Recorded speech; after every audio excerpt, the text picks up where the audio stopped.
ಕೆಲವೊಮ್ಮೆ ಹೃದಯಾಘಾತಕ್ಕೂ 30 ದಿನಗಳ ಮೊದಲೇ ದೇಹದಲ್ಲಿ ಕೆಲವು ಆರಂಭಿಕ ಹೃದಯಾಘಾತದ ಲಕ್ಷಣಗಳು ಕಾಣಿಸಿಕೊಳ್ತವೆ ಅಂತಾರೆ ಹೃದ್ರೋಗ ತಜ್ಞರು. ಅವುಗಳನ್ನು ಅಪ್ಪಿತಪ್ಪಿಯೂ ಕೂಡ ನಿರ್ಲಕ್ಷಿಸಬಾರದು. ಅಂಥ ಲಕ್ಷಣಗಳನ್ನು ಸಕಾಲದಲ್ಲಿ ಪತ್ತೆ ಹಚ್ಚೋ ಮೂಲಕ ಜೀವವನ್ನ ಉಳಿಸಿಕೊಳ್ಳಬಹುದು ಅಂತಾರೆ ತಜ್ಞರು. ಹಾಗಾದ್ರೆ ಹೃದಯಾಘಾತದ ಮೊದಲು ಯಾವ ರೋಗ ಲಕ್ಷಣಗಳು ಕಾಣಿಸಿಕೊಳ್ತವೆ? ಬನ್ನಿ ತಿಳಿಯೋಣ. ಕೆಟ್ಟ ಆಹಾರ ಪದ್ಧತಿ ಮತ್ತು ಅನಾರೋಗ್ಯಕರ ಜೀವನ ಶೈಲಿಯಿಂದಾಗಿ ಅನೇಕ ಜನರು ಹೃದಯ ಸಂಬಂಧಿ ಸಮಸ್ಯೆಗಳಿಂದ ಬಳಲ್ತಾ ಇದ್ದಾರೆ.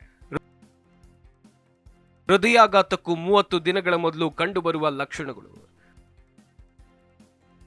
ಹೃದಯಾಘಾತದ ಆರಂಭಿಕ ಲಕ್ಷಣಗಳು ಹೇಗಿರುತ್ತೆ? ಇತ್ತೀಚಿನ ದಿನಗಳಲ್ಲಿ ನಮ್ಮ ಆರೋಗ್ಯಕರ ಜೀವನ ಶೈಲಿ ಮತ್ತು ಕೆಟ್ಟ ಆಹಾರ ಪದ್ಧತಿಯಿಂದಾಗಿ ಹೃದಯ ಸಂಬಂಧಿತ ಕಾಯಿಲೆಗಳು ಹೆಚ್ಚಾಗ್ತಾ ಇವೆ. ಇದರಿಂದ ನಮ್ಮ ಸುತ್ತಮುತ್ತಲೂ ಹೃದಯಾಘಾತ ಪ್ರಕರಣಗಳ ಸಂಖ್ಯೆ ವೇಗವಾಗಿ ಏರ್ತಾ ಇದ್ದು, ಇದು ಕಳವಳಕಾರಿ ವಿಷಯವಾಗಿದೆ. ಸಾಮಾನ್ಯವಾಗಿ ಹೃದಯಾಘಾತ ಸಮಸ್ಯೆ ಮೊದಲೆಲ್ಲ ವಯಸ್ಸಾದವರಲ್ಲಿ ಕಂಡು ಬರ್ತಾ ಇತ್ತು. ಕೆಲವರಲ್ಲಿ ಮಾತ್ರ ಸಣ್ಣ ವಯಸ್ಸಿನಲ್ಲಿ ಹೃದಯ ಸಂಬಂಧಿತ ಕಾಯಿಲೆಗಳಿಂದ ಪ್ರಾಣ ಬಿಡ್ತಾ ಇದ್ರು. ಆದರೆ ಇತ್ತೀಚಿನ ದಿನಗಳಲ್ಲಿ ಇದು ಬದಲಾಗಿದೆ. ಯುವಜನತೆ ಮತ್ತು ಮಕ್ಕಳು ಸಹ ಹೃದಯಾಘಾತದಿಂದ ಸಾಯ್ತಿದ್ದಾರೆ. ಇದನ್ನು ತಡೆಯೋಕೆ ನಮ್ಮ ಜೀವನ ಶೈಲಿಯಲ್ಲಿ ಕೆಲವು ಬದಲಾವಣೆಗಳನ್ನ ಮಾಡಬೇಕು. ಜೊತೆಗೆ ಇದರ ರೋಗ ಲಕ್ಷಣಗಳ ಬಗ್ಗೆ ಸರಿಯಾಗಿ ತಿಳಿದುಕೊಳ್ಬೇಕು. ಯಾಕಂದ್ರೆ ಹೃದಯಾಘಾತ ಸಂಭವಿಸುವ ಕೆಲವು ತಿಂಗಳ ಮೊದಲು ನಮ್ಮ ದೇಹದಲ್ಲಿ ಆರಂಭಿಕ ಹೃದಯಾಘಾತದ ಲಕ್ಷಣಗಳು ಕಾಣಿಸಿಕೊಳ್ಳೋಕೆ ಪ್ರಾರಂಭಿಸುತ್ತೆ. ಅವುಗಳನ್ನ ಸಕಾಲದಲ್ಲಿ ಪತ್ತೆ ಹಚ್ಚೋ ಮೂಲಕ ಜೀವವನ್ನ ಉಳಿಸಿಕೊಳ್ಳಬಹುದು. ಹಾಗಾದ್ರೆ ತಜ್ಞರ ಪ್ರಕಾರ ಹೃದಯಾಘಾತಕ್ಕೆ 30 ದಿನಗಳ ಮೊದಲು ನಿಮ್ಮ ದೇಹದಲ್ಲಿ ಯಾವ ರೀತಿಯ ರೋಗ ಲಕ್ಷಣಗಳು ಕಾಣಿಸಿಕೊಳ್ಳುತ್ತೆ ಎಂಬುದನ್ನ ತಿಳಿಯೋಣ ಬನ್ನಿ. ಮೊದಲಿಗೆ ಎದೆ, ಭುಜ, ದವಡಿಯಲ್ಲಿ ನೋವು.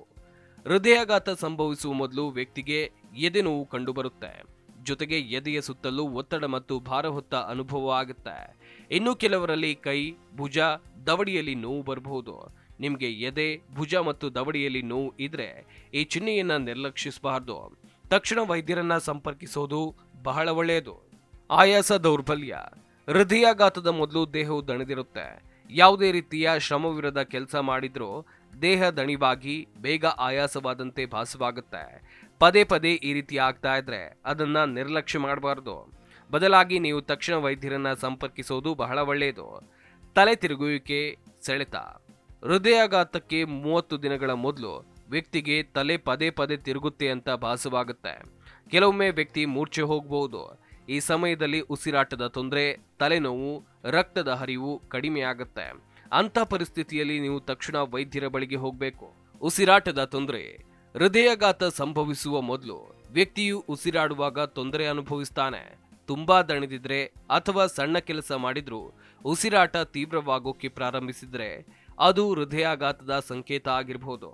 ನಿಮ್ಮ ದೇಹದಲ್ಲಿ ಇದೇ ರೀತಿಯ ರೋಗ ಲಕ್ಷಣಗಳನ್ನ ನೀವು ಗಮನಿಸಿದಲ್ಲಿ ತಕ್ಷಣ ವೈದ್ಯರನ್ನ ಸಂಪರ್ಕಿಸಿ ಮತ್ತು ಚಿಕಿತ್ಸೆಯನ್ನ ಪಡೆಯಿರಿ.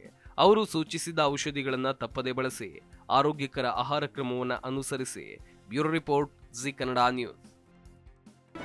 ಜಿ ಕನ್ನಡ ನ್ಯೂಸ್ ಈಗ ನಿಮ್ಮ ಮನೆಯಲ್ಲೇ ನೋಡಿ. ಎಲ್ಲ ಕೇಬಲ್ಗಳಲ್ಲಿ ಈಗ ಲಭ್ಯ. ನಿಮ್ಮ ನೆಚ್ಚಿನ ಜಿ ಕನ್ನಡ ನ್ಯೂಸ್ ಈಗ ಸನ್ ಡೈರೆಕ್ಟ್ ನಲ್ಲಿ number 292, Tata play number 1664, Jio TV number 1334, NXT digital number 30, in cable number 30, city networks 51, U digital number 162, GTPL number 17, Rockline telecommunications number 42, Shri Basaveshwara cable number 168, rural cable network 60, Vinayaka digital 57, Abhishek cable 821, city channel 53, Siddeshwara cable network 57, V4 digital Infotech 628, Surya digital networks 53, Gajanan digital number 836, Malnad infotech private limited number 56, Metrocast number 830, victory digital number 167ರಲ್ಲಿ ನೋಡಿ ಆನಂದಿಸಿ.